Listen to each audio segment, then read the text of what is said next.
السلام عليكم ورحمة الله وبركاته. وعليكم السلام ورحمة الله وبركاته. الحمد لله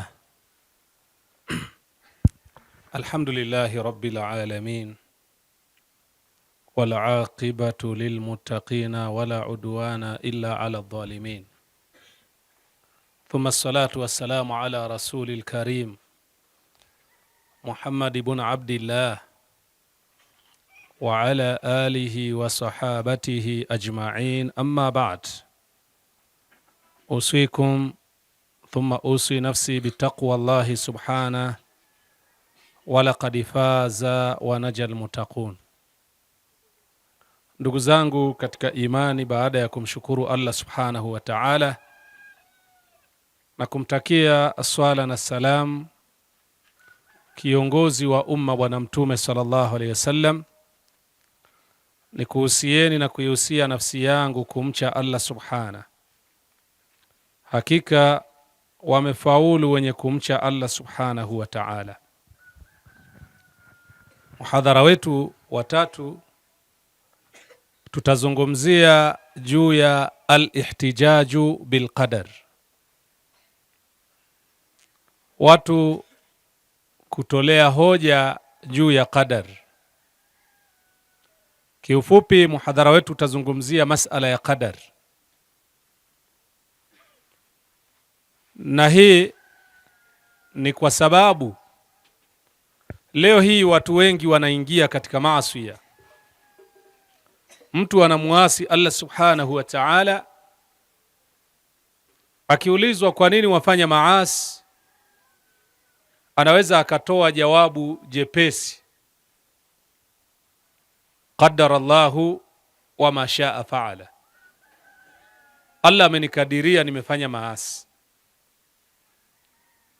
Kwa nini wanywa pombe?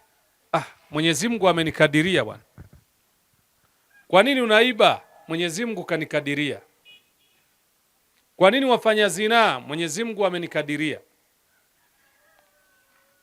Kwa hiyo hili neno qadar limetumika mpaka imefika mahala watu wakamuasi Allah subhanahu wa ta'ala, lakini wakatolea hoja ya qadar. Sasa leo tutazungumzia al-ihtijaju bil qadar, mtu kutolea hoja ya qadar katika mambo ya shari. Nini hukumu yake? Wanawachuoni wanatuambia la yajuzu li ahadin an ya'si Allah thumma yahtaju bil qadar, haifai kwa yoyote yule akamuasi Allah subhanahu wa ta'ala kisha akatolea hoja kwa qadar litabriri maasiyatihi, kwa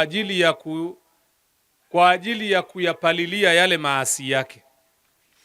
Ka yaqula, kama vile mtu kusema qaddara Allahu alayya zina au sariqa au tarki sala, kama vile mtu kusema Allah amenikadiria nimefanya zina, au Allah amenikadiria nimeiba, Allah amenikadiria nimeacha swala, Allah amenikadiria nimeritadi, Allah amenikadiria nimeenda kwenye ushia, Allah amenikadiria nimewatukana masahaba wa mtume.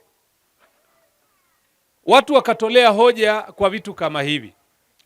Wanawachuoni wamekataza maneno haya, wadhalika li asbabil atia, kwa sababu zifuatazo. Moja, mukhalafatu lilqur'ani alkarim. Ukitoa hoja ya maneno haya umeenda kinyume na Qur'an. Mukhalafatu lilqur'ani alkarim, umeenda kinyume na Qur'an, kwa sababu abtala Allah subhanahu wa ta'ala hadhihi alhujja, Allah ameibatilisha hoja hii. Wabayana annaha min mantiqi alkuffar, na Allah kaibainisha maneno haya ni matamshi ya makafiri. Muislamu hawezi katamka maneno haya. Qala ta'ala sayaqulu alladhina ashraku law shaa Allahu ma ashrakna wala abauna. Allah kasema, watasema wale walomshirikisha Allah subhanahu wa ta'ala, lau shaa Allah, laiti angelitaka Allah subhanahu wa ta'ala, ma asharakna, sisi tusingekuwa washirikina, tusingemshirikisha yeye, wala abauna, na wala baba zetu wasingekuwa ni washirikina. Kwa hiyo sasa Mwenyezi Mungu subhanahu wa ta'ala ametutaka sisi tuwe ni washirikina. Laiti asingetaka yeye kwamba sisi kuwa ni washirikina, basi tusingekuwa ni washirikina. Kwa hiyo mtu anakuwa ni mshirikina alafu anatolea hoja kwamba Mwenyezi Mungu amenikadiria mimi kuwa ni mshirikina, Mwenyezi Mungu amenikadiria mimi kuwa ni mchawi. Allah amewakataa akasema, sayaqulu alladhina ashraku, watasema wale walioshirikisha wenyewe, sio waloshirikishiwa, waloshirikisha wenyewe. Watasema lau shaa Allah, laiti angelitaka Allah subhanahu wa ta'ala, ma ashrakna, tusingeshirikisha, wala abauna, wala baba zetu wasingelikuwa ni washirikina. Maneno haya yanasemwa na makafiri. Pili, nafyul ikhtiyari ash-shara'i' wa shara'i', ni mtu kukataa kwamba ana khiari ya kufanya, na ni mtu kuzikataa sheria kwa kusema lau kana al-ihtijaja bilqadari maqbulan. Tunasema laiti ingelikuwa mtu kutolea hoja ya qadari inakubalika kisheria, la saqatati altakalifi shar'iyya, pasinge kuwepo na maamrisho. Ingelikuwa tunatosheka na qadar, pasinge kuwepo na maamrisho ya kusimamisha swala, maamrisho ya kutoa zaka, maamrisho ya kufunga, maamrisho ya kuswali, maamrisho ya kuhiji, maamrisho ya kutoa sadaka, maamrisho ya kulingania. Pasinge kuwepo na vitu kama hivi. Kwa sababu gani? Kwa sababu kila mmoja angeenda vile alivyokalifishwa na Allah subhanahu wa ta'ala. Kila mmoja angelifuata vile alivyokalifishwa, tu wewe fuata hivi, wewe fuata hivi, basi. Pasinge likuwepo na takalifi za umum. Wala jaza likulli mujrimin wa dhalimin ay yahtajja bilqadari ala dhulmihi, na ingejuzishwa kwa kila muovu na kila dhalim akatolea hoja juu ya dhulma yake na kadari yake. Wala ta'attalat alhududa waluqubat, na hadi zote zingefutwa na adhabu zote zingefutwa. Kama ilivyo kawaida, kwa mfano hadi ya mzinifu ni kupigwa mawe au kupigwa fimbo 100. Kupigwa fimbo 100 yule ambayo hajaoa au hajaolewa, na kupigwa mawe mpaka kufa yule aliyeoa au aliyeolewa akafanya zina. Hadi hii ingeondoshwa. Kwa nini mtu apigwe mawe au kwa nini apigwe fimbo na wakati Allah amemkadiria? Ingeondoshwa, isingehusiana kabisa na wanadamu. Au aliyeiba akatwe mkono, asingekatwa pia vile vile. Kwa nini akatwe mkono na wakati Allah amemkadiria akafanye huo wizi? Na ukamkuta mwenzako yuko nyumbani kwako afanya zina ima na mke wako, basi aadhana Allahu min dhalika, basi utasema Mwenyezi Mungu amemkadiria bwana, muache tu, atamaliza, wataondoka, kwa sababu Mwenyezi Mungu amekadiria. Pasinge likuwepo na takalifi ya aina yoyote ile. Kwa sababu gani? Kwa sababu tayari Allah amewakadiria. Na hata pia vile vile usingemlazimisha mtoto wako kwenda shule asubuhi.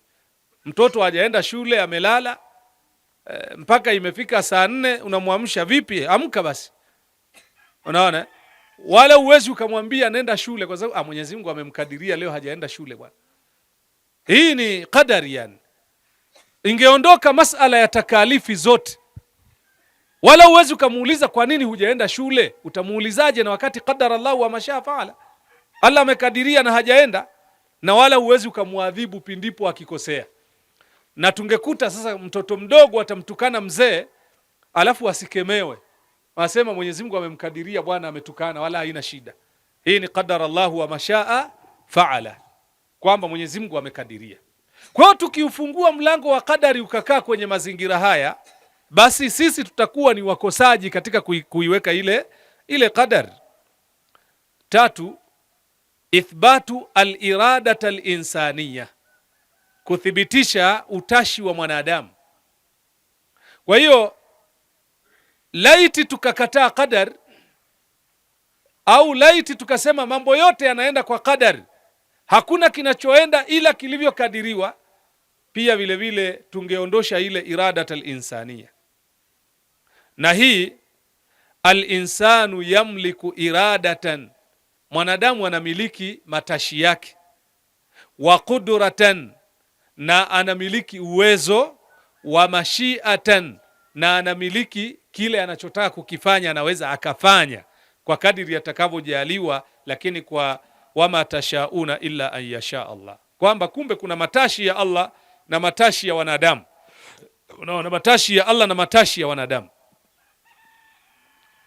Na hili laiti sasa ingefika mahala sasa la yakhtaru baina tariqi alkhairi wa tariqi sharri, na binadamu amepewa mashia na matashi ili kusudi aweze kuchagua baina ya njia ya kheri na njia ya shari.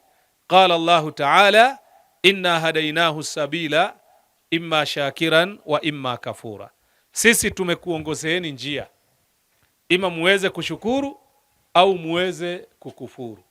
Kwa maana kuna njia mbili, njia ya kheri na njia ya shari. Mwanadamu afuate ipi kati ya hizo njia? Allah amemwekea mashia, amemwekea matashi, anaweza akafuata yeye njia ipi anayoitaka yeye.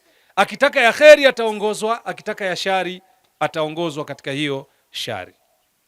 Kwa hiyo matashi yake yako pale.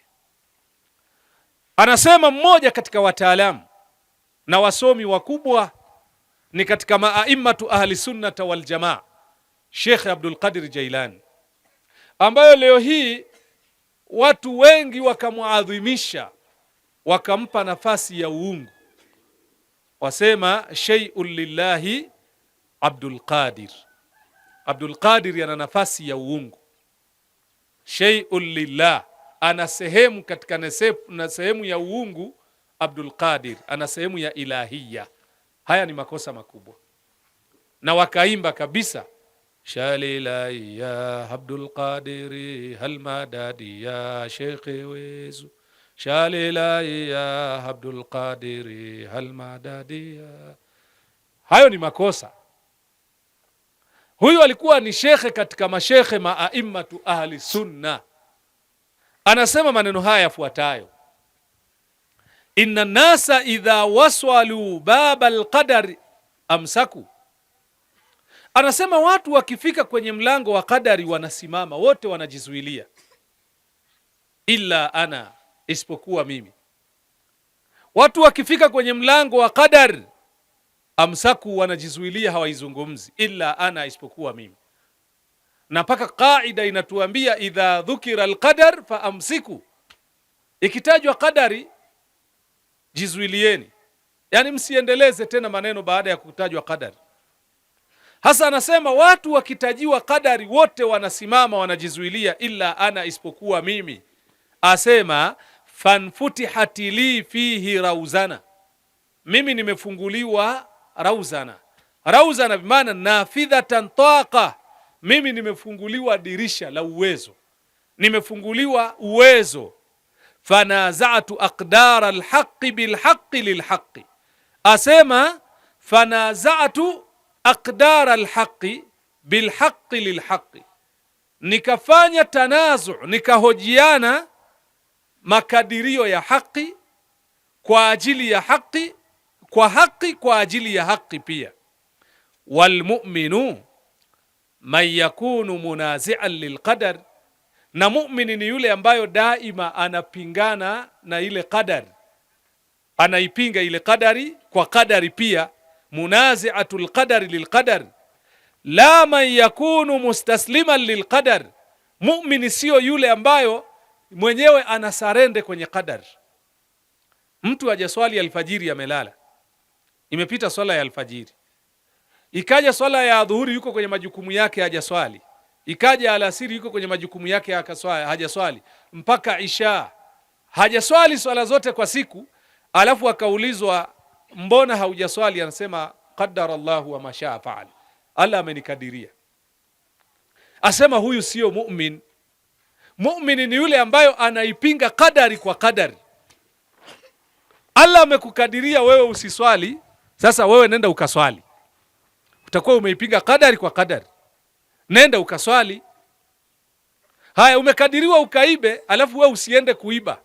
Umeipinga kadari kwa kadari pia vile vile. Munazi'an lilqadar. Kwa hiyo wewe utakuwa umeipinga kadari kwa kadari. Lasta mustasliman lilqadar. Wewe usije ukajisalimisha kwenye kadari. Wa hadha alkalam alayhi ishraqun nubuwa. Anasema maneno haya yana nuru ya utume, wa nurul hikma, na yana nuru ya hikma, wal maarifa, na yana nuru ya ujuzi. Maana dafa'ul qadar bil qadar, maana ya kuiondosha kadari kwa kadari, ma huwa, maana yake ni nini? Kwa sababu tunasema almu'minu yakunu munazi'a aqdar alhaqi bilhaqi lilhaqi, kwamba mu'mini anakuwa ni mwenye kupingana na makadirio ya haki kwa ajili ya haki. Hasa nini maana ya kuizuia kadari kwa kadari? Maana yake anna al-insana yajuu, binadamu anaumwa na njaa, anapatwa na njaa. Binadamu akiumwa na njaa ni kadari au sio kadari? Eti sheikh, kuumwa njaa ni kadari? Ni maumbile, sio kadari. Sheikh ananiambia kuumwa na njaa ni maumbile alafu ni kadari. Unaona? Yani kuumwa na njaa ni maumbile alafu ni kadari, si ndio? Kwa hiyo kuumwa na njaa ni kadari au sio kadari? Eti mashekhe, kuumwa na njaa ni kadari au sio kadari? Ni kadari. Kuiondosha hii kadari unafanyaje? Kula ni kadari au sio kadari? Hasa si umeondosha kadari kwa kadari. Almu'minu yakunu munazi'a lilqadari bilqadar. Mu'min anaipinga kadari kwa nini? Kwa kadari. Wewe umeumwa na njaa, hii ni kadari. Allah kakukadiria njaa imeuma. Kuna watu hawaumwi na njaa mpaka wanakunywa vidonge vya kuongeza hamu ya nini? Ya chakula, si ndio? Sasa huyu kaondoshewa ile kadari ya kuumwa na njaa, anaitafuta ile kadari ya kuumwa na njaa. Hasa wewe umepatwa na njaa, umepatwa na kadari. Katika kuiondosha ile kadari ni kutafuta chakula.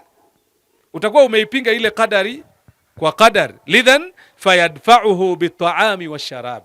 Huyu mtu anaiondosha ile njaa kwa chakula na kinywaji. Kuiondosha njaa kwa chakula na kinywaji, hadha min qadarin biqadarin. Hii ni kutokana na kadari, kuiondosha na kadari nyingine. Haya, al-insanu yamrad. Mtu anakuwa ni mgonjwa, anaumwa. Je, kuumwa ni kadari au sio kadari? Unaiondoshaje hii kadari? Unajitibu, si ndio? Unatafuta sababu, si ndio? Sasa laiti sisi tukawa ni mustasliman bil qadar, sisi tukasalimika kwenye kadari, tukajisalimisha, manake hakuna haja ya kutafuta dawa, si ndio? Unaumwa ndio, hasa unaenda kutafuta dawa ya nini wakati Allah amekukadiria? Hasa yatakana upingane na haya maradhi. Katika kupingana na haya maradhi, Allah amekukadiria wewe ni mgonjwa, tafuta kadari ya kuondosha huu ugonjwa. Kadari yenyewe ni kwenda kujitibu. Kwa hiyo akatuambia al-insanu yamrad wa hadha al-marad yaqa biqadari Allah. Haya maradhi yanapatikana kutokana na kadari ya nani? Ya Allah subhanahu wa ta'ala. Lidhan fayadhhabu ila at-tabib fayatadawi. Huyu binadamu anaenda kwa daktari, anaenda kujitibu. Katika kujitibu kule anaondosha ile kadari aliyeipangiwa na Allah subhanahu wa ta'ala. Wa hadha kadhalika min qadari Allah. Kule kujitibu pia vile vile ameenda kwenye kadari ya nani? Ya Allah subhanahu wa ta'ala. Amewekewa kadari na Allah, anaenda kuiondosha ile kadari tena kwa kadari nyingine ya kutafuta dawa. Qala Allahu ta'ala, Allah subhanahu wa ta'ala amesema, aqimis salata tarafayin nahari wa zulafan minal layl innal hasanati yudhhibna as-sayyi'at dhalika dhikra lidhakirin. Mfano mwingine Allah subhanahu wa ta'ala anatuambia aqimis salata tarafai nahari wa zulafan min al-layl, simamisha swala wakati wa mchana na sehemu ya usiku. Simamisha swala wakati wa mchana na sehemu ya nini? Ya usiku. Innal hasanati yudhhibna sayyiati, hakika yale mazuri utakayofanya ya kusimamisha swala usiku na mchana yanaondosha yale maovu, yanaondosha yale mabaya. Wakati unayafanya yale mabaya, ilikuwa ni kadari, haikuwa ni kadari? Ilikuwa ni kadari, si ndio? Kwa hiyo tunaafikiana kwenye kufanya yale mabaya, ilikuwa ni nini? Ni kadari. Hasa Allah subhanahu wa ta'ala anakuambia simamisha swala usiku na mchana ili kuondosha yale mabaya. Sawa? Uliyafanya yale mabaya kwa kadari, unayaondosha kwa kadari ya ibada. Unasimamisha swala wakati wa usiku na mchana, ile swala inayafuta yale maovu, yale mabaya yanafutwa na yale mazuri. Kwa hiyo umeondosha kadari kwa kadari nyingine. Mfano wa aya hii ni mfano wa hadithi ya Bwana Mtume sallallahu alaihi wasallam pale aliposema ittaqillaha haythu ma kunt, mche Allah subhanahu wa ta'ala mahala popote uwapo. Wa atbi' sayyi'ata alhasanata tamhuha wa khaliqun nasa bihusnil khuluq. Allah anasema, Mtume anasema mche Allah mahala popote uwapo, lakini fuatishia ovu kwa jema. Lile ovu ulolifanya fuatishia kwa jema, ili lile ovu ulolitenda lifutwe na lile jema. Ulilitenda ovu kwa kadari, lifute kwa kadari pia vile vile, lifute kwa kadari. Kwa hiyo kutenda lile jema linafuta lile ovu, umefuta kadari kwa kadari. Wa khaliqin nasa bihusnil khuluq, ishi na watu kwa tabia njema. Ukiishi na watu kwa tabia mbaya, ni kadari Allah amekukadiria, watu watakuchukia. Umeishi na watu kwa tabia nzuri, ni kadari Allah amekukadiria, watu watakupenda. Hasa wewe utaishi kati ya hizi kadari mbili, utaishi kwenye kadari ipi? Kadari ya kuishi na watu vyema ili upendwe na watu, au kadari ya kuishi na watu vibaya ili watu wakuchukie? Hapa tayari tunaona kumbe kuna irada ambaye Allah ametuwekea ili tusije tukaendelea kutuhumu katika kila jambo. Tunasema qadara Allahu wa mashaa faala, Allah amekadiria na alivyotaka limekuwa. Hapana, kuna baadhi ya mambo ambayo tunaweza tukajiongoza sisi, hata pia vile vile tukaepukana na yale maovu. Fa mithlu ma yadfa'u al-insan qadaru al-ju'u biqadari ta'am, mfano wa vile ambavyo mtu anaweza akaondosha kadari ya kuumwa njaa kwa kadari ya chakula, wa qadaru al-marad biqadari tadawi, na kuondosha kadari ya maradhi kwa kadari ya kujitibu. Yadfa'u kadhalika qadaru al-maasi biqadari ta'at, kumbe anaweza akaondosha pia vile vile kadari ya maasi kwa kadari ya kumtii Allah subhanahu wa ta'ala. Wa qadaru sayyiati biqadari alhasanati, binadamu ana uwezo wa kuondosha kadari ya maovu kwa kadari ya mazuri, ana uwezo huo. Hadha huwa mudafa'atu alqadaru bilqadar, huko ndo kuiondosha kadari kwa kadari nyingine, huko ni kuondosha kadari kwa kadari nyingine. Kwa hiyo kwa maelezo haya, haitakiwi kabisa na kutokea binadamu hafanyi ibada alafu akasema hii ni kadari bwana. Kumbe ana uwezo wa kuswali alafu aseme ni kadari pia, Allah amenikadiria, nimeacha swala, nimeanza kuswali, nimeacha kutoswali, nimekadiriwa pia. Allah amenikadiria nimeacha kuiba, zamani alinikadiria nikaenda nikaiba, amenikadiria nimeacha kuiba. Kumbe kuna uwezekano wa mtu kuacha jambo. Binadamu muda wote yuko katika hali ya kujizuilia, hali ya kujichunga, hali ya kupigania jihadi. Qala Allahu ta'ala, Allah amesema walladhina jahadu fina lanahdiyannahum subulana wa anna Allaha lama'al muhsinin, wale walopigania jihadi kwa ajili yetu, wakazipambania nafsi zao kwa ajili yetu, lanahdiyannahum subulana, tutawaongoza katika njia zetu. Wa anna Allaha lama'al muhsinin, Allah subhanahu wa ta'ala yuko pamoja na watu wema. Kuna uwezekano wa mtu kufanya tasbihi mara 100 kama alivyosema Bwana Mtume sallallahu alaihi wasallam, ala wa inni la astaghfirullah wa atubu ilayhi fil yawmi aktharu min 70 marra wa fi riwaya 100 marra. Mimi nafanya istighfari na natubia kwa Allah kwa siku mara 100. Alafu wewe usifanye istighfari wala usilete tauba ukasema qaddara Allahu wa mashaa faala, Mwenyezi Mungu amenikadiria. Mwenzako akafanya istighfari na tauba akasameheka na akapata thawabu, alafu wewe hujafanya, hujasameheka na hujapata thawabu, ukasema Mwenyezi Mungu amenikadiria. Kilichokuzuia kufanya ilikuwa ni nini? Qadar. Je, Allah kakulazimisha wewe kutofanya haya?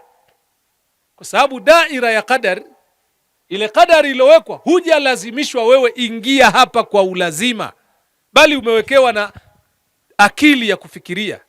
Ndio maana Allah akamtofautisha, akaweka miza baina al-insani wal bahaim, akaweka tofauti baina ya binadamu na wanyama wengine, akampa na akili, akampa na irada, akampa akili, akampa na matashi, anaweza akataka kufanya jambo fulani. Lidhan, kwa hali hiyo, kama jaa fi alhadithi alladhi rawahu Tabarani fi kitabi ad-du'a, kama ilivyokuja katika hadithi aliyoipokea Imamu Tabarani katika kitabu cha dua, ani nabii sallallahu alayhi wasallam annahu qala, Bwana Mtume sallallahu alayhi wasallam amesema, inna ad-du'a wal bala la yaltaqiyani baina as-samai wal ardh, hakika dua pamoja na balaa vinakutana baina ya mbingu na ardhi. Fayakhtalijani, vinashindana viwili hivi. Fa idha kana ad-du'a aqwa min al-bala radda al-bala, wa idha kana al-bala aqwa min ad-du'a khaffafa al-bala. Anasema Bwana Mtume sallallahu alaihi wasallam, hakika ya dua na qadar vinakutana baina ya mbingu na ardhi. Mja wa Allah anamuomba Allah, baada ya kuomba ile dua inapanda kwenda juu, inaenda inakutana na kadari yalokadiriwa huyu mja na Allah subhanahu wa ta'ala, vinakutana baina ya mbingu na ardhi. Kama ile dua uloiomba ni nzito kushinda kadari, itairudisha ile kadari juu, na maana ile kadari haitakufikia. Kama ile kadari ni nzito kushinda dua, basi ile kadari itakujia, lakini itakuwa imepunguzwa makali na ile dua. Kama pengine umeandikiwa wewe utaugua maradhi ambayo ni mazito mno, na pengine usipone kwa miaka mingi, labda uishi miaka 20 ukiwa ni mgonjwa. Ile kadari inateremka kutoka juu mbinguni, alafu inakutana na dua ambayo unamwambia Allah subhanahu wa ta'ala, Allahumma inni as'aluka al-afia as-salamata wal afia, ewe Mola wangu mimi nakuomba salama na afya. Vikakutana baina ya yale maradhi yalotumwa kwako na ile dua, vikakutana baina ya mbingu na ardhi. Kama ile dua ilikuwa na ikhlasu ikawa ni nzito sana, inairudisha ile kadari, haito kufikia wewe. Kama ile dua ilikuwa haina ikhlasu sana, maana yake ikhlasu yake ilikuwa ni ndogo, inaweza ikahafifisha, ikapunguza yale makali ya kadari. Badala ya kuugua miaka 20, pengine ukaugua miaka 5 au miaka 7 au miaka 10. Hapa pia tunaona kwamba kumbe pamoja na kwamba Allah anaweza akamkadiria binadamu, lakini bado pamoja na kukadiriwa kule, Allah akiombwa anaweza akaiondosha ile kadari au akaipunguza yale makali. Kwa hiyo ukimuomba Allah kuongoze, anaipunguza ile kadari au akaiondosha kabisa ile kadari kwako. Ataangalia wewe unafanya jitihada gani katika kuepana na zile kadari zake Allah subhanahu wa ta'ala. Lidhan ad-du'a yusari'u al-qadar, dua inapingana na qadar, inapingana na qadar. Kama ilivyokuja yataswaraani fi sama, vinaenda vinapambana viwili hivi katika mbingu, fa ayyuhuma aqwa ghalaba, kile kitakachokuwa kina nguvu ndo kitashinda. Lidhan ad-du'a yaruddu al-qadar idha kana muallaqan, dua itarudisha qadari kama itakuwa qadari ile maktuban kahtimali mashrutun, ilikuwa imeandikwa kama vile ihtimal kwamba inaweza ikamfikia mtu huyo. Fa idha nazala albala wa tadarra alabdu dafa Allahu anhu dhalika almakruh, laiti balaa ikamteremkia mtu na yule mtu akanyenyekea kwa Allah akakithirisha kuomba, ile qadari inaondoka. Allah anamuondoshea yale yanayemuudhi huyo binadamu. Allah anamuondoshea yale yanayemuudhi yule binadamu. Na at-tawafuq tama bimaana an yakuna al-qada mutaalliqan bisabab wa yakunu ad-du'a huwa hadha as-sabab fakama qaddara Allahu ash-shab'a bit-ta'am. Shab'a bit-ta'am qaddara istijabati ad-du'a bitalabi wat-tadarru', kama Allah alivyokadiria shibe inaletwa na chakula, njaa inaletwa na kutokula. Mtu akila shibe inampata, njaa inaondoka. Kadhalika amekadiria Allah subhanahu wa ta'ala matatizo mengine yanaondoshwa na mtu kutaka dua kwa Allah na kujinyenyekeza kwa Allah subhanahu wa ta'ala. Fa idha da'a al-'abdu waqa'a al-maqdur, akiomba mja yanapatikana yale yalokadiriwa. Mfano ukamuomba Allah shari, kwa sababu kuna baadhi ya watu wanaomba shari. Wa yad'u al-insanu bisharri du'aahu bilkhair, binadamu anaomba dua ya shari kama vile anajiombea kwenye kheri. Akaomba dua mbaya, Allah subhanahu wa ta'ala anamkadiria ile dua inampata kwa sababu ameomba. Anaweza akajibiwa ile dua na ikamfikia. Na ndiyo maana Bwana Mtume akakataza, asema la tala'anu bila'nati llah wala bighadabihi wala binari, msije mkalaaniana kwa laana za Allah subhanahu wa ta'ala, wala kwa hasira za Allah subhanahu wa ta'ala, wala kwa moto wa Allah subhanahu wa ta'ala. Mtu labda wamepishana na mwenzake, alafu akasema ewe Mungu wangu, kama hili jambo sivyo niingize motoni. Usiseme maneno hayo. Huko ni kujilaani kwa laana ya Allah au kwa hasira za Allah subhanahu wa ta'ala au kwa adhabu za Allah subhanahu wa ta'ala. Msije mkalaaniana hivyo, kwa sababu ile dua unaweza ukaiomba ikampata mtu, kwa sababu hii ni dua, na daima dua inapingana na ile qadari. Pengine asingeenda motoni, akaenda motoni kwa dua. Siku moja kuna kijana mmoja alikuwa anaitwa Jureij. Jureij alikuwa ni kijana mcha Mungu, ametengeneza swauma mbugani, ametengeneza kimsikiti kama hichi mnachokiona hichi, kiko mbugani, hakuna watu, yeye anaenda kufanya ibada kule. Siku moja mama yake akamuendea akamwambia, bi haja, ewe mwanangu Jureiju, mimi nina haja na wewe. Mwenyewe akaendelea kufanya ibada za sunna, anaswali swala ya sunna. Akafikiria nimuendee mama au nimsikilize, niendelee na ibada kwa kumwabudu Allah subhanahu wa ta'ala. Akaona bora niendelee kufanya ibada wala nisimsikilize huyu mama. Akaendelea kufanya ibada, hajamsikiliza mama yake. Mama akarudi zake. Siku nyingine akaenda mara ya pili, huyu kijana akaendelea kufanya ibada, hajamsikiliza mama yake. Akaenda mara ya tatu, yule kijana hajamsikiliza mama yake. Yule mama akaomba dua ambayo tumesema la tala'anu bila'nati llahi wala bighadabihi wala binari. Yule mama akaomba dua akasema, Allahumma ja'alhu min musimati alwujuh, ewe Mwenyezi Mungu mjalie huyu mwanangu awe ni katika watu wenye nyuso mbaya kwenye ardhi hii. Kulikuwa na mama mmoja anachunga vimbuzi vyake vitatu karibu na kile kibanda anachoabudu yeye, kile kimsikiti. Yule mwanamama hajaolewa, hana mume, mara akaonekana ana mimba. Ikafika mahala akajifungua yule mama. Baada ya kujifungua akaulizwa, wewe mbona umezaa na wakati hujaolewa? Umepataje mtoto kama sio zina? Asema hapana, yule jamaa mnayemuona ametengeneza kimsikiti pale mbugani, anafanya ibada pale, ndiye aliyenizalisha. Kwa hiyo tulikuwa tukilala naye, ili hali hawajakutana kabisa. Yeye yuko ndani anafanya ibada na huyu mama anachunga mifugo yake kule nje. Hawajawahi kufanya hicho kitendo. Ikabidi watu waseme sasa, huyu jamaa yeye amejifanya ni mcha Mungu, amejitenga na watu, ametengeneza kinyumba mbugani, alafu kumbe anaenda kufanya maasi. Twendeni tukamshambulie.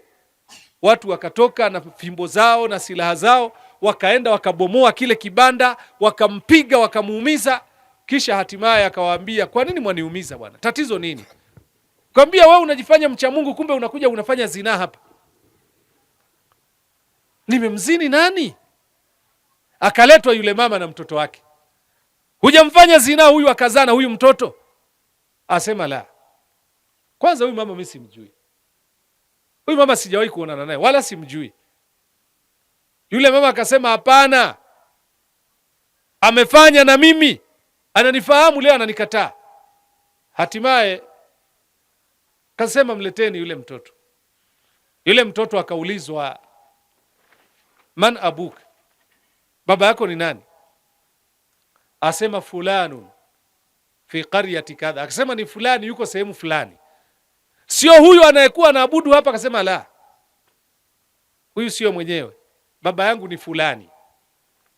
Unarejea katika hadithi ya Mtume sallallahu alaihi wasallam, khamsu man takallama fil mahdi, katika watu waliyezungumza udogoni, katika udogo ni yule mshuhuda wa Yusuf pamoja na huyu mshuhuda wa Jureij pamoja na Isa ibn Maryam. Hawa ndo watoto waliyezungumza wakiwa ni wachanga. Takallamu fil mahdi swabia, wamezungumza wakiwa wako wachanga. Mtoto akakanusha akasema, huyu sio babangu, wala hawajawahi kukutana na mama yangu. Lakini kwa nini Jureij amepigwa? Kwa nini kile kijumba kimebomolewa? Kwa nini ameumizwa Jureij? Kwa nini kachafuliwa sifa mbaya kwamba yeye anafanya ibada, anakuja kuonekana ni mzinifu, ili hali hajawahi kufanya tendo la zina, wala hamjui yule mwanamama? Kwa sababu ya dua ya mama yake. Mama yake aliomba akasema, Allahumma ja'alhu ayakuna min musimati alwujuh, Mwenyezi Mungu mjalie awe katika watu wenye nyuso mbaya kwenye ardhi. Hii ni dua. Hasa dua hii Allah subhanahu wa ta'ala akaipokea.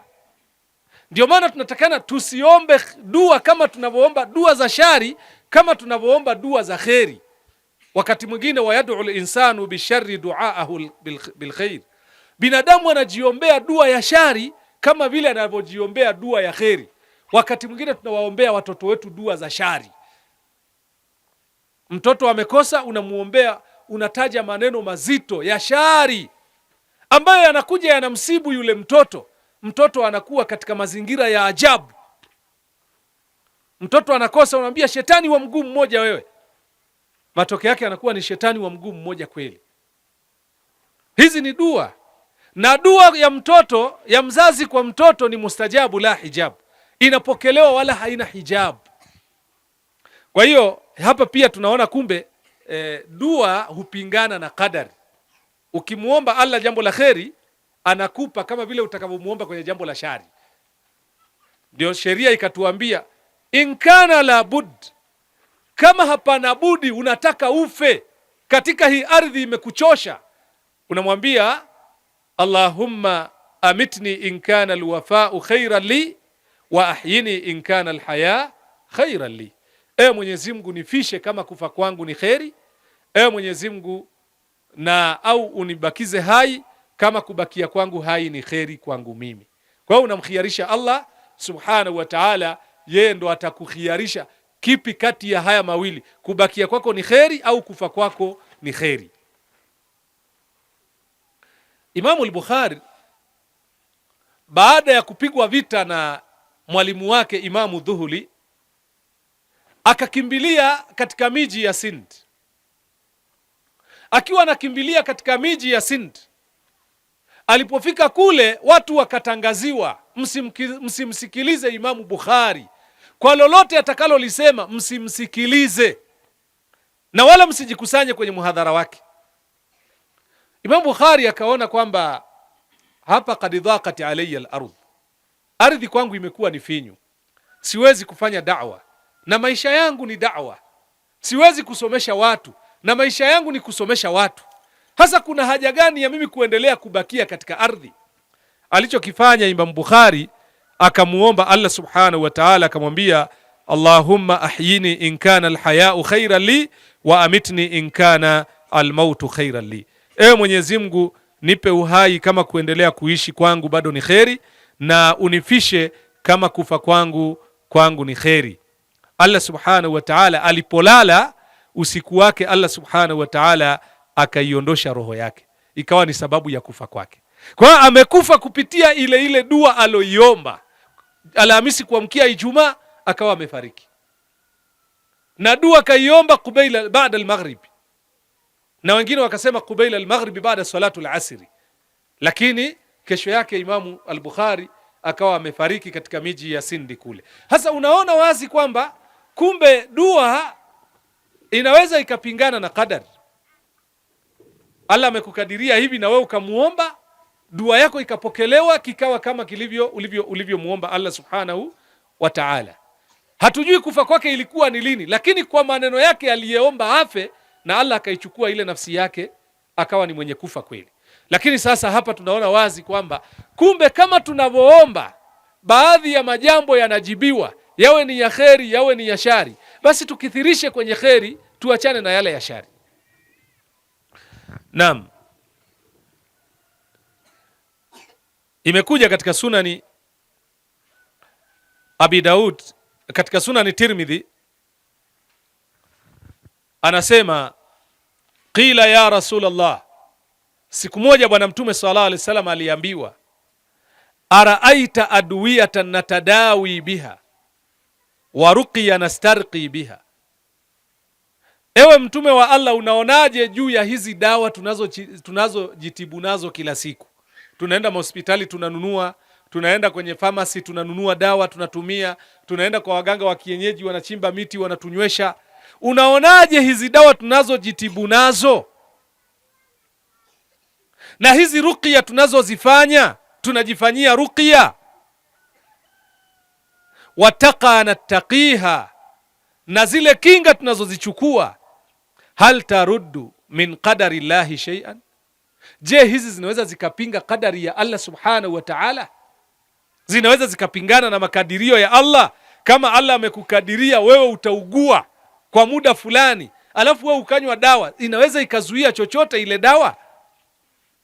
Qala, bwana Mtume sallallahu alaihi wasallam akasema, hunna min qadari llah, hata hizo dawa unazozitumia pia ni qadari ya Allah subhanahu wa ta'ala. Hizo dawa ni qadari itokayo kwa nani? Kwa Allah subhanahu wa ta'ala. Kwa hiyo Allah akakupa ugonjwa kwa qadari, alafu wewe ukatafuta qadari ya dawa ukapona kupitia ile qadari ya dawa. Kwa hiyo ukapingana na ile qadari ulioiwekewa na Allah ya kuendelea kuwa ni mgonjwa, ukarudi katika qadari ya uzima kwa kutafuta dawa. Kwa hiyo hizo pia ni katika qadari ya Allah subhanahu wa ta'ala. Hunna min qadari llah, hizo ni katika qadari ya Allah subhanahu wa ta'ala. Mfano mwingine, mfano wa pili ambayo unatuonyesha wazi kumbe haiwezekani tukasarende kwenye qadari, kwamba Allah ametukadiria, hakuna haja ya sisi kufanya chochote katika qadari ya Allah subhanahu wa ta'ala. Mtoto mdogo kama hawa wadogo hawa, mtoto anakojoa kitandani kila siku, alafu wewe ukamwacha, haumpi mafunzo ya kuamka angalau akakojoe nje. Daima unamwacha anakojoa kitandani, haujamfundisha kutoka kwenda kukojoa nje. Unasema hii ni qadari ya Allah. Hiyo unafikiri huyu ataacha kunyonya, ataacha kukojoa kitandani? Ataachaje huyo? Atafikia miaka 20 bado anakojoa kitandani, na utaendelea kusema ni qadari itokayo kwa nani? Kwa Allah subhanahu wa ta'ala. Mfano mwingine, mtoto ananyonya. Mtoto akizaliwa chakula chake cha mwanzo ni kunyonya, si ndio? Je, huyu mtoto utamnyonyesha miaka mingapi kama utasema hii ni qadari ya Allah kwamba Allah amemkadiria ataacha mwenyewe, atafikisha miaka 20 ataendelea kunyonya, ana ndevu, atarudi zake kwenye majukumu, kwenye biashara zake, atakaa kwenye miguu ya mama yake, atanyonya. Si unaelewa? Na utasema hii ni nini? Ni kadari. Kwa nini tunawaachisha watoto ziwa? Tena wakati mwingine anatiliwa na pilipili kabisa, ili akihisi uchungu anaacha. Si ndio hivyo? Kule kumwachisha ziwa mpaka unatia na pilipili, mwingine aliyepata akili kidogo anaosha. Unaona? Achukua maji anaosha. Hasa hapa analazimisha nini? Anaondolewa kwenye kadari ya kunyonya, anapelekwa kwenye kadari ya kuacha kufanya nini? Kunyonya. Na wakati mwingine ataenda mwisho wa yote atazoea ile kadari ya kuacha kunyonya. Unaona? Ataacha kunyonya, kwamba hapa sasa nimeshakadiriwa, kumbe mimi kunyonya kumekwisha. Kwa hiyo ametoka kwenye kadari ameenda kwenye kadari nyingine. Ukimwacha ukasema hii ni kadari Allah amekadiria, basi utaendelea kumnyonyesha hata kama ameolewa. Kama ni mwanamke ameolewa, atakuja kunyonya kwa mama. Kama ni mwanaume ameoa, atakuja kunyonya kwa mama, si ndio? Kwa hiyo utasema pia vile vile ni kadari. Kumbe masala ya kadari hatuwezi kutolea ihtijaji ya namna hii. Mfano wa kiswahaba, Umar ibn Khattab radhiyallahu ta'ala anhu, katika utawala wake ulitokea ugonjwa wa taghun, ugonjwa wa taun.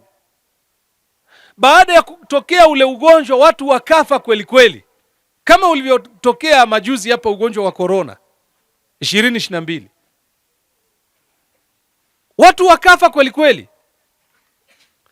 Wakiwa watu wanakufa namna hii, yeye alikuwa anaelekea katika mji wa Shamu, ametoka Madina. Hasa eneo liloshikwa zaidi na ugonjwa wa taghun ilikuwa ni eneo moja linaloitwa Ghimawaswi. Ghimawaswi watu walikufa mpaka hata kuzikana tena kumeisha, hamwezi kuzika. Yaani mkienda pale mnachungulia, mnakuta watu wamekufa wote, mnafunga ule mlango, mnakandamiza na jiwe kubwa ili wasije wakachukuliwa na fisi, mnaondoka zenu. Hamwezi tena kuzika, watu wanakufa wengi. Hasa Umar bin Khattab wakati anataka kuingia kwenye mji wa Sham, akaambiwa ugonjwa wa taghuni umezuka. Akawa amesimama njiani, mabaina dhahabi wa rujuu, yuko baina ya kwenda na kurudi, niende au nirudi au nisiende. Mwisho wa yote akawataka ushauri maansari, wakamwambia rudi, usiende. Akawataka ushauri muhajirina, wakatofautiana, wengine wakasema nenda, wengine wakasema usiingie, usiende. Umar bin Khattabi akawatafuta ahlul mashura, wachache katika wale watu wa shura, akawataka ushauri, niingie katika mji wa Sham au nisiingie. Wakamwambia rudi, usiingie. Sasa Abu Ubaida ibn al-Jarrah akamwambia hivi, ya Amir al-Mu'minin. Wakati anarudi sasa, Abu Ubaida ibn al-Jarrah akamwambia, ya Amir al-Mu'minin, afirara min qadarillah, ewe kiongozi wa waumini, unakimbia kadari ya Allah subhanahu wa ta'ala? Yani unaogopa kuingia katika mji wa Sham kwa kukimbia kadari ya Allah, kwamba unakimbia ugonjwa wewe? Huoni Allah anaweza kukadiria hata kama hujaenda huko? Omar alimjibu akamwambia, laitaka qalaha ya Aba Ubaida, ewe Abu Ubaida, laiti mtu mwingine angesema maneno haya isingelikuwa wewe. Kwa nini? Akasema, wewe ni sahaba mkubwa, haupaswi kusema maneno haya. Naam, firara min qadarillahi ila qadarillah. Sasa nakujibu na kuambia hivi, tunakimbia kutoka kwenye kadari ya Allah, tunaenda kwenye kadari nyingine ya nani? Ya Allah subhanahu wa ta'ala. Akampa mfano, akamwambia, araaita law anna rajulan lahu wadiyan, unaonaje laiti mtu angelikuwa na mbuga mbili au mabonde mawili? Mfano, eneo hili hapa silimwelimwa majani, hakuna majani hapa hivi, hakuna majani, si ndio? Alafu hapa hivi kuna majani, si ndio? Laiti mtu ametoa mbuzi wake nyumbani, anataka kwenda kuchunga, anaenda kuwachunga wapi? Anawachunga hapa hivi mahala hakuna majani, au anawaleta huku kwenye majani? Kwenye majani, si ndio? Sasa hapa akiwasimamisha hapa mahala ambako hakuna majani, amewasimamisha kwenye kadari. Sawa? Akiwasimamisha mahala huku kwenye majani pia amewasimamisha kwenye nini? Kwenye qadari. Zote ni nini? Ni qadari. Hasa niwaulize ninyi wachunga mifugo, ninyi huwa mnachunga kwenye qadari ipi kati ya hizi qadari mbili? Qadari ipi? Yenye majani au ambaye haina majani? Yenye majani. Unapochunga kwenye qadari yenye majani, maanake umeipinga ile qadari ambaye haina nini? Haina majani. Hasa laiti ukawatoa mbuzi wako, ng'ombe wako, ukaje ukawasimamisha kwenye eneo kama hili ambalo halina majani, alafu ukasema nachunga kwenye qadari, watu watakutafsiri vipi wewe? Wewe si kichaa wewe. Sasa ndio hivyo sasa. Na baada ya kusema maneno haya Umar ibn Khattab kumwambia Abu Ubaida maneno haya, mara akaja Abdurrahman ibn Auf akamwambia, inni sami'tu Rasulullah sallallahu alaihi wasallam yaqul, mimi nimemsikia bwana mtume sallallahu alaihi wasallam akisema, idha dakhala alwaba'u fi baladin fala tadhhabu bi au fala tadkhulu bihi, mji ukiingiwa na maradhi msiingie kwenye mji ule, na kama mji utaingiwa na maradhi na nyinyi mko ndani msitoke kwenye mji ule. Kwa hiyo kawaida ya maradhi yakiingia kwenye mji, wale wa ndani hawapaswi kutoka na wale wa nje hawataki kufanya nini? Hawapaswi kuingia. Asema mimi nimemsikia mtume akiyasema maneno haya, yakimpa nguvu Umar ibn al-Khattab radhiyallahu ta'ala anhu. Sisi tunaelewana jamani? Ndio hizi ndo dalili za kustadili na qadari, kwamba kumbe kuna uwezekano wa kutumia akili yako kwenye nini? Kwenye qadari. Mathalan, hapa hivi Waislamu wa eneo hili leo walijua kwamba hapa patakuwepo na mukadara na muhadhara, si ndio? Si ndio qadari hii imekadiriwa kwamba leo kuna muhadhara hapa. Katika qadari hii ya kukadiriwa hapa leo kuna muhadhara, wakaona msikiti wetu ni mdogo, watu hawawezi kuingia wote, wakatafuta qadari ya kuzuia jua, wakafunga turubai. Sisi tunaelewana? Kwani jua kuwaka si qadari ya Allah? Si ndio qadari? Lakini wakaizuia, wakaweka kivuli. Hii pia ni qadari ya nani? Laiti tungeliwakuta sasa hawajaweka jukwaa kama hili, alafu wakatuweka juani, tuambie mbona mnatuweka juani? Wasema hii ni qadari bwana. Nyinyi mngejihisi vipi? Hii ni qadari bwana. Kwa hiyo sisi tunapigwa jua, majasho yanatutoka, tunaongea, midomo inakauka, ni qadari. Ni qadari. Kwani nyinyi muamini qadari bwana? Eti je Saidi ndio mngefanya hivi ingekuwaje? Alafu mkasema sisi hii ni qadari, sisi tuna tauhidi, ingekuwaje? Kwa hiyo ihtijaji ya qadari ndio inakuwa katika mazingira ya namna hii. Angalia kisa kingine hapa. Siku moja kijana mmoja amepelekwa kwa Umar ibn Khattab radhiyallahu ta'ala an, waqad sarika, ameshaiba. Anaulizwa hivi, limadha sarakta, kwa nini umeiba? Qala qadarullah, nimeiba kwa qadari ya Allah. Umar akamwambia, lidha naqta yadak, tunakata mkono wako. Akamwambia, ya amira almu'minin, ataqta yadi biqadari llah, ewe kiongozi wa waumini, unakata mkono wangu kwa qadari ya Allah?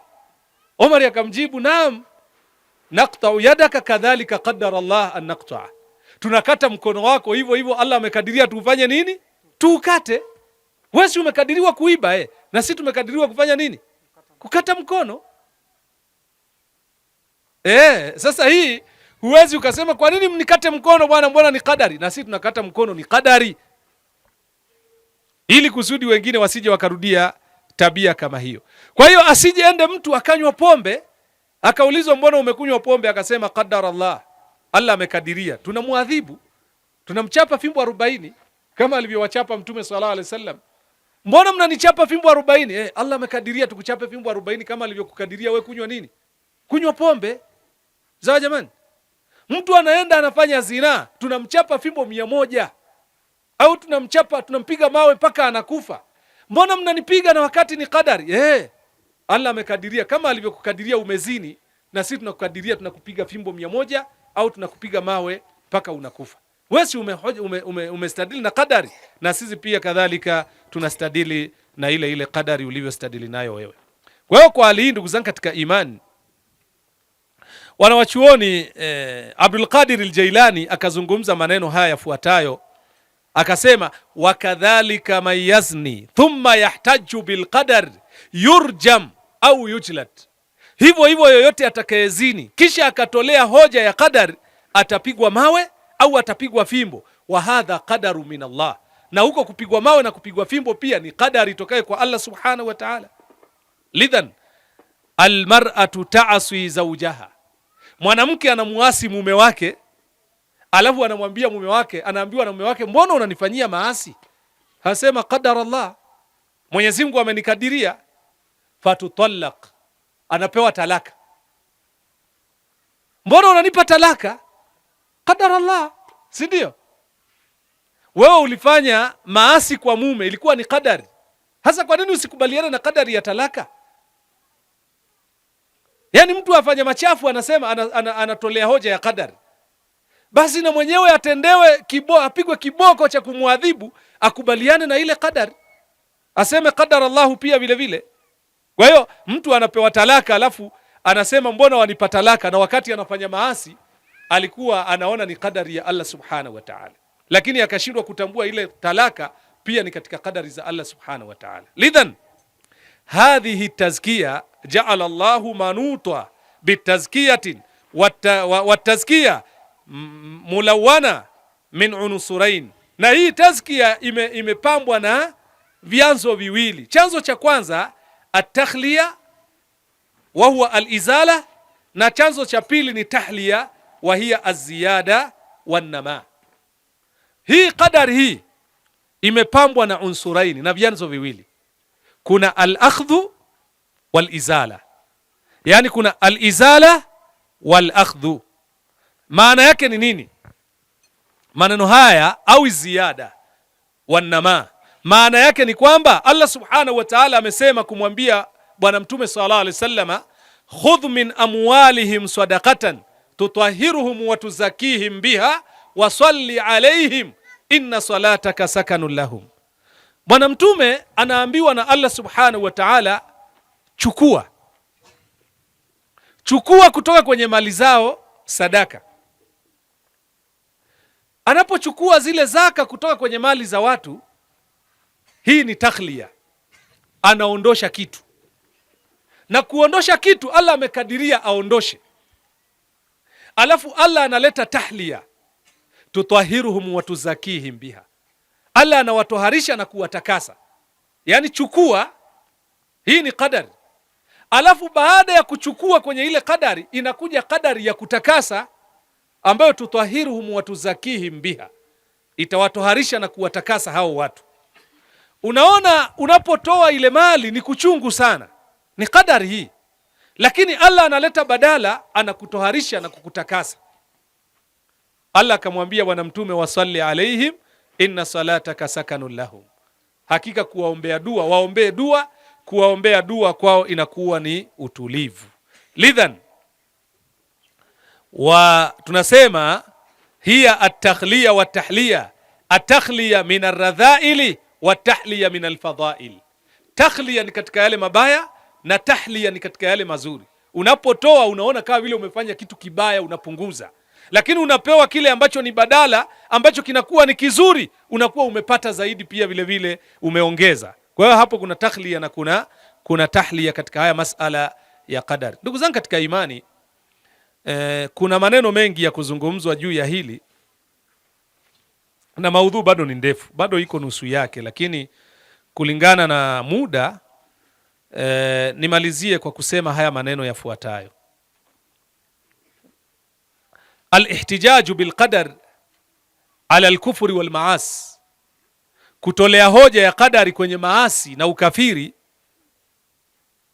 hii inakuwa ni katika hii yataallalu biha ahlul ahwa, wanatolea hoja watu wenye hawa, wenye tamaa za nafsi, ambao katika nyoyo zao kuna maradhi.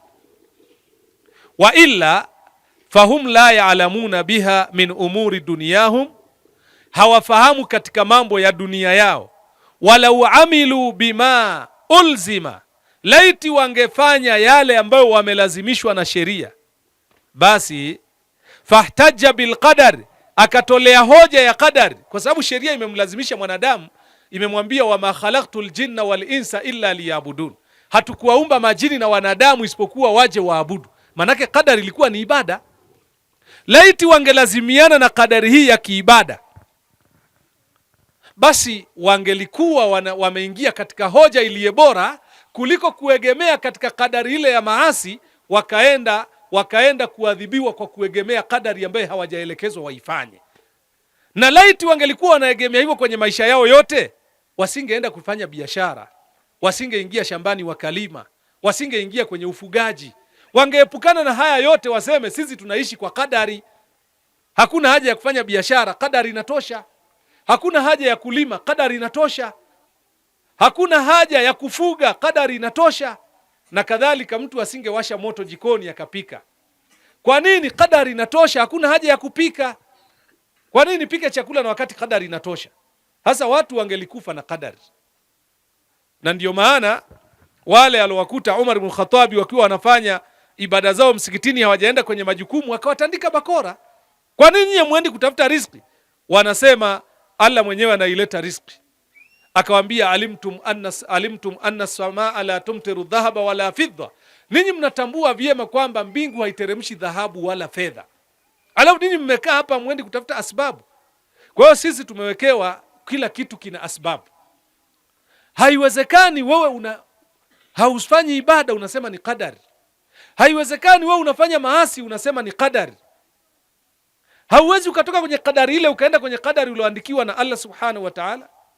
Hadha wa jazakumullahu khairan bihusni istima'ikum.